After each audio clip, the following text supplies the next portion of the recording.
because of the way I've been engineered to think, or how I grew up to see things going, and having a good name, helps you when you want to maintain or create a good name for yourself. You have to be able to, put these things, in whatever you do. I want to be part of the movement that brings dignity in governance in Nigeria. Um, it has lost its essence, and I feel like it shouldn't be that way. Um, Being able to serve people doesn't mean that you have to feel superior to other people. So, and once you do that, people might fear you, but they would definitely will not respect you. So there's no dignity in that.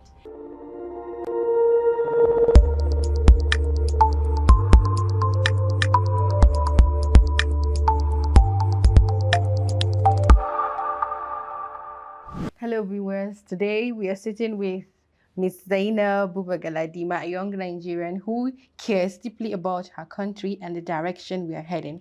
She represents a new generation that wants honesty, development, and real leadership. So, in this interview, we will talk about Nigeria, the challenges we face, the hopes we still carry, and her own journey. It's simple, open conversation about the future we want to build. Good day, Ma. Ma, you've grown up understanding politics from both the inside and the outside. In your own words, what does leadership mean to you as a young Nigerian woman today? For me, leadership is not about being powerful. It's about being useful, and it's about using your voice to stand up for things that will make an impact to the society. It's about accountability.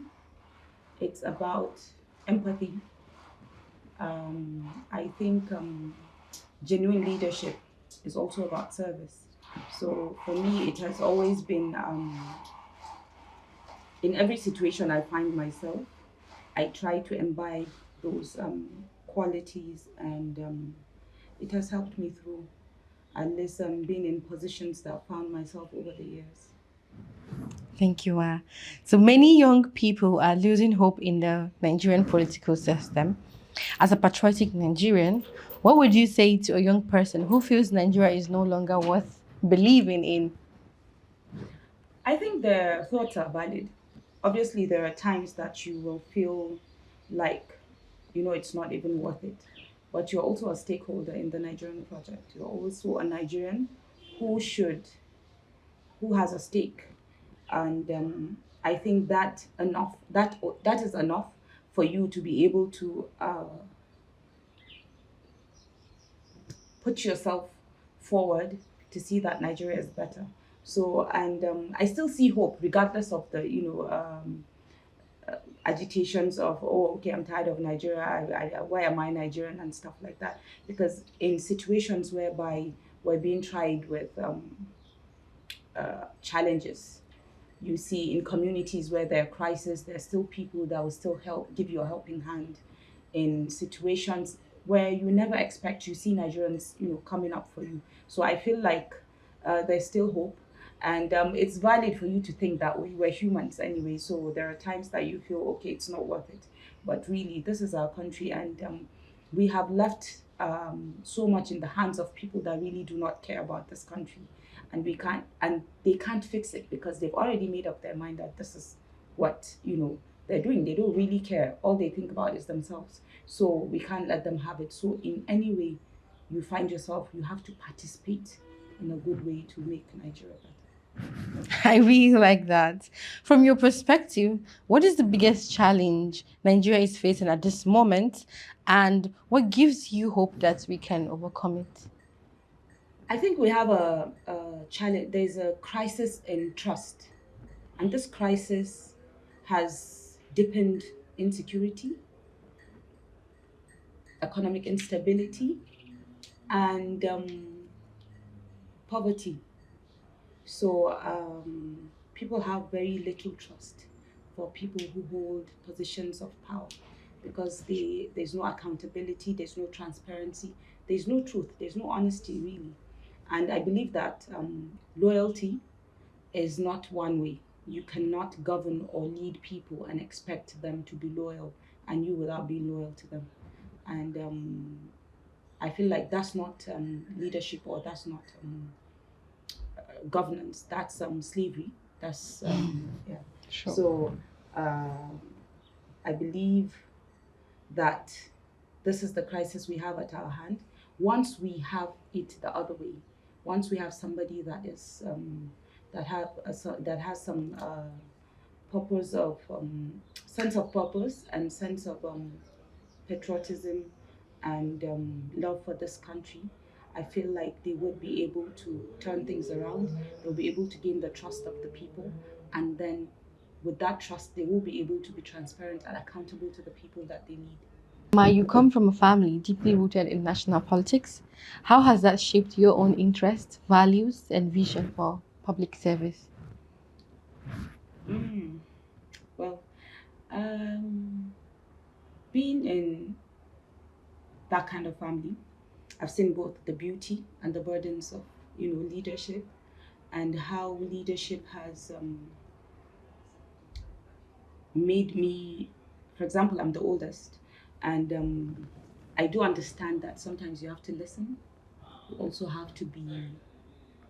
It's a teamwork, really, because if you have followers, you have to listen. You have to also learn from them, and it's not a career path that, oh, I'm the leader, so you must abide by whatever I do. I believe that leadership allows you to um, have some to put in some compassion in whatever you do, because that's the ultimate. It should be people oriented. It should be for the people, what will benefit the people, how the people will come out stronger and resilient to whatever challenge that they come across.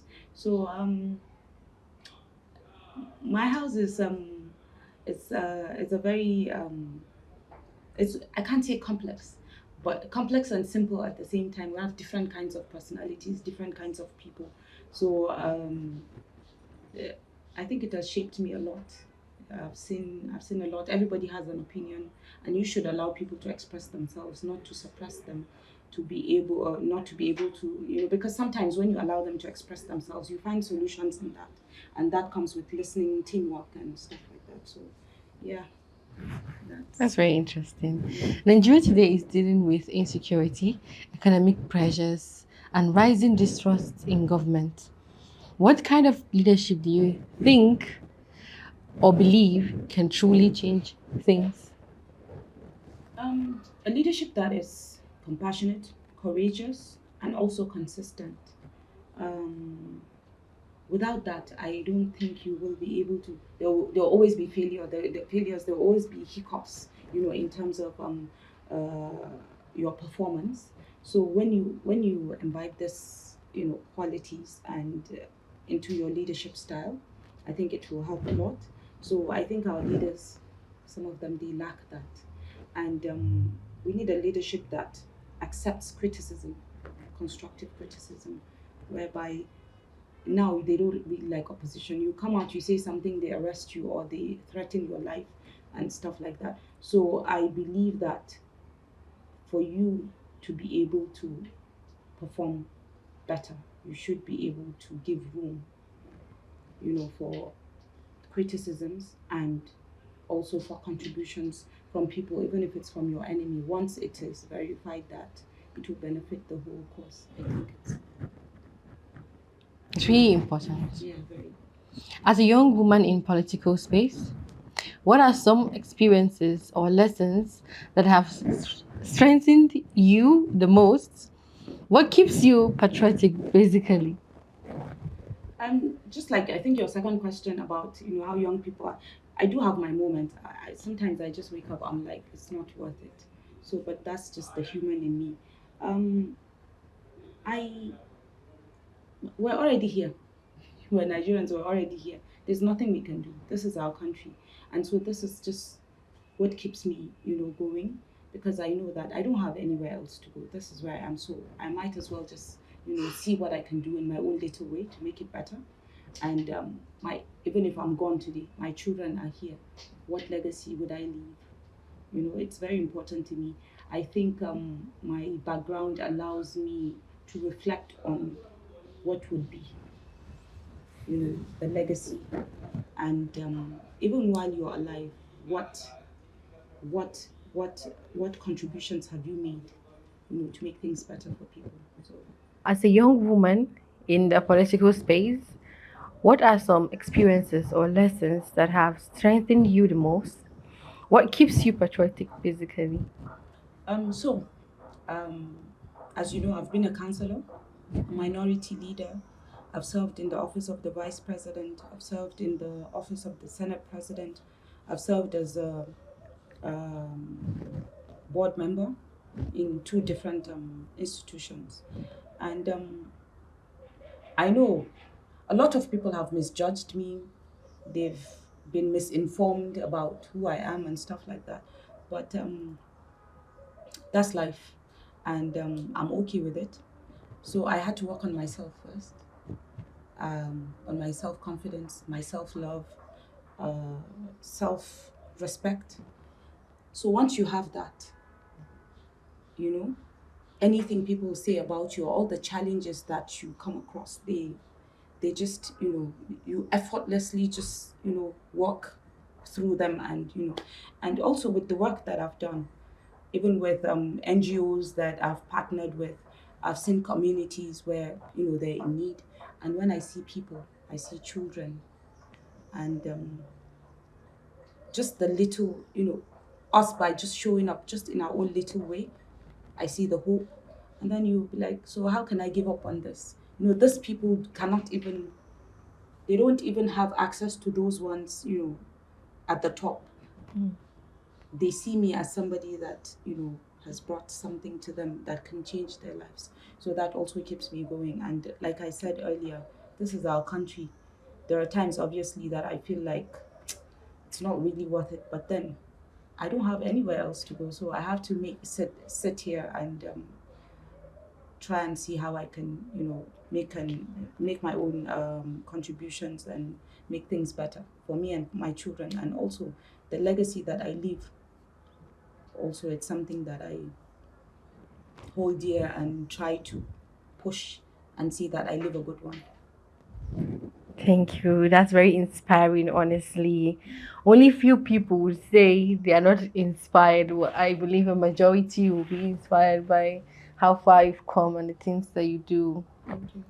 If you had one policy area to champion or influence, especially for young Nigerians, what would it be and why? It would be youth um, development and political participation, because any nation that sidelines their young people does not really think about the future, does not really think about sustainability and development in any way, because they hold the key to the future. And if you ignore them, how do you mentor them into, leadership positions, into holding the country, you know, whole and moving? So that is one of my projects. That is what I'm doing. I bring young people together. I mentor them. I make them understand, the value of their participation, and also the love for their country. So I think that is something that many people should, you know, is it imbibe, or, Yeah. because during our forefathers or our fathers or grandfathers, they had a lot of mentorship. Nigeria was good to them, and at some point in time they abandoned, that, and we found ourselves in the position we're in today. And then they've abandoned the young people, whereby a lot of people do not have access to that kind of mentorship, that kind of guidance that will enable them to face any challenge, the world brings their way. So yeah. I think they just twisted it from mentorship to godfatherism, Yes, something and I along think that line. godfatherism is quite toxic. Yeah, it Yes, is. because it's just slave master relationship, whereby you have to, that master comes first before any other thing, before the people, before any other thing. And I do not subscribe to that. I am just a one man solo. Ma, many Nigerians know you are a calm but powerful voice. What personal principles guide the way you work, speak, and just show up? Um, Integrity, discipline, and consistency. I think because of the way I've been engineered to think, or how I grew up to see things going, and having a good name, helps you when you want to maintain or create a good name for yourself. You have to be able to, put these things, in whatever you do. So that, and for me, it's not even about just showing up. It's about lending my voice. It's about no matter how calm or subtle people think I am, I just am intentional about the messages I send. I I just I use my compassionate side. So whenever I speak, I just speak from the heart, and I understand what people go through, because I go through it as well, even if it's not in a high, in a more intense, the way other people are. But that's that's really my motto. So nothing, it's just effortless. That's really good. We look up to that. Looking ahead, what role do you hope to play in shaping Nigerians' future, whether in politics, governance, or advocacy? I want to be part of the movement that brings dignity in governance in Nigeria. Um, it has lost its essence, and I feel like it shouldn't be that way. Um, Being able to serve people doesn't mean that you have to feel superior to other people. So, and once you do that, people might fear you, but they would definitely will not respect you. So there's no dignity in that. So I want to be able to contribute, even if it's through nation building, advocacy, or what you call it, just to restore the justice, the opportunity, so that justice, opportunities, and other things shouldn't be like a privilege. It should be like a right, like for every Nigerian. So that's what I intend to. That's in my own little way. I want to see that in every position I find myself in, every situation. It doesn't have to be, maybe elected or um, appointed positions, but in every place you find yourself, try and bring dignity to that. I think. So you're a woman, and especially from northern Nigeria. What are those experiences that you have, or criticisms that you must have faced officially and even from family or just northerners? People might not believe, but I really don't care. I really don't care what people say about me. And it just comes from a place of love for myself. I cannot be bothered with your opinion about me is your problem. I know who I am. Do you understand?